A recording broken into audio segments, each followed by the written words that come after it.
आज आपको दुनिया के सबसे अजीब कब्रिस्तान के बारे में बताएंगे, जहां पर कब्रें आपस में बात करती हैं। बिल्कुल, अब आप इसे भूतिया कहें या आपकी मर्जी है।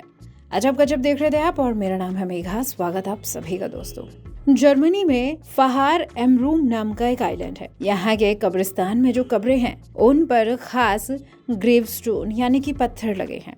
ये खास इस वजह से हैं क्योंकि बाकी के कब्रिस्तानों में जो ग्रेवस्टोन होते हैं उन पर सिर्फ मरने वाले का नाम, उसके पैदा होने का दिन और मरने की तारीख लिखी होती है।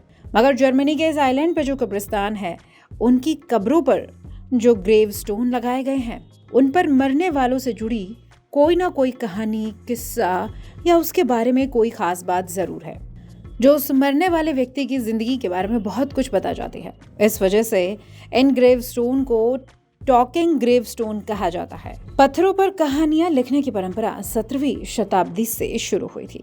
यहाँ दफन अधिकतर लोग नाविक होते थे जिनके पास अपनी जिंदगी से जुड़े कई रोमांचक किस्से होते थे। अम्यूजिंग प्लैनेट वेबसाइट की रिपोर्ट की माने तो जर्मनी के वेस्टर्न कोस्ट की ओर नॉर्थ सी में ये 2 आइलैंड हैं जहां बोलने वाले ग्रेवस्टोन की परंपरा का आज भी पालन होता है। आइलैंड पे मौजूद कई कब्रिस्तानों में इस तरह के टॉकिंग ग्रेवस्टोन देखने को मिल जाएंगे। 17वीं सदी में ये द्वीप एक बहुत बड़ा व्हेलिंग सेंटर बन गया था, यानी वो जगह जहां पर व्हेल को पकड़ा जाता है। डच और इंग्लिश शिप जो वहां से गुजरती थी वो इस द्वीप पर रुका करती थी। यहाँ से वो लोकल लोगों को काम पर रखते थे।